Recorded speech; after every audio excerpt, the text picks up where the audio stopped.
నమస్కారం, welcome to GK news 9.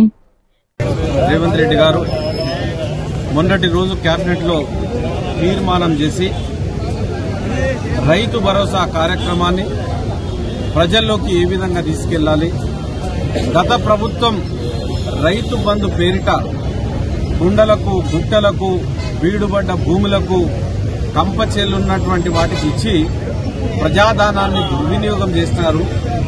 కాబట్టి ఆ విధంగా కాకుండా ఎవరైతే పండిస్తారో రైతు నిజమైన రైతుకు చేరాలి.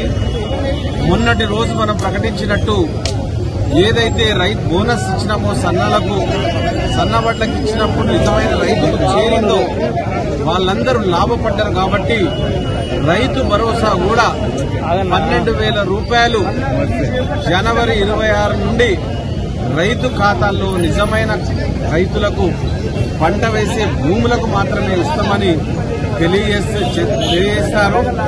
దాని సందర్భంగా గౌరవ ముఖ్యమంత్రి వర్యులకు ఈరోజు కరీంనగర్ జిల్లా కాంగ్రెస్ పార్టీ పక్షాన కిసాన్ సెల్ ఆధ్వర్యాన, పట్టణ కాంగ్రెస్ ఆధ్వర్యాన అందరూ కూడా కాంగ్రెస్ నాయకులు అందరూ వచ్చి ముఖ్యమంత్రి గారికి పాలాభిషేకం చేయడం జరిగింది.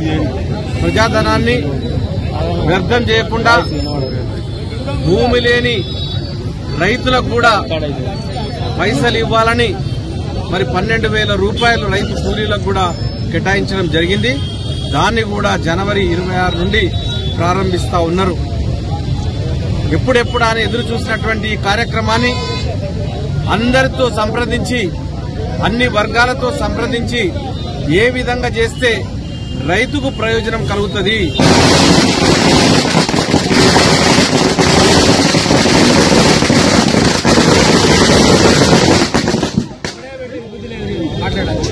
పండించే రైతుకు తప్పకుండా గిట్టుబాటు ధరతో పాటు మేము 2004లో ఉచిత విద్యుత్తును ఏ విధంగా ఇచ్చినామో అదేవిధంగా రైతు రుణాన్ని మాఫీ చేసినామో మళ్లీ రేవంత్ రెడ్డి గారి కొత్త ప్రభుత్వంలో, కాంగ్రెస్ ప్రభుత్వం లోపల రైతు రుణాలను 2 లక్షల వరకు మాఫీ చేయడం జరిగింది. మరి ఈ రోజు అదే రైతుకు సన్న వడ్లకు 500 రూపాయలు ప్రకటించడం జరిగింది. మరి 26 నుండి రైతు భరోసా కింద 12,000 రూపాయలు ఇస్తామని తెలియజేస్తా ఉన్నాం. మరి కొంతమంది నాయకులు, టీఆర్ఎస్ నాయకులు ఏదైతే వాళ్ళ బీడుబడ్డ భూములకు వచ్చే పైసలు వీళ్ళ వల్ల కట్ అయిపోయినాయి.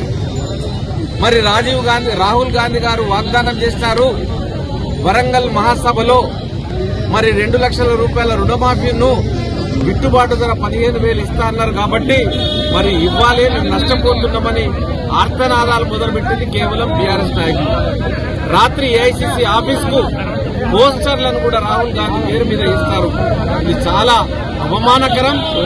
మీరు మీ ప్రయోజనాలను చూసుకుంటున్నారు, కానీ కాంగ్రెస్ పార్టీ రైతు ప్రయోజనాలను చూస్తా ఉన్నది.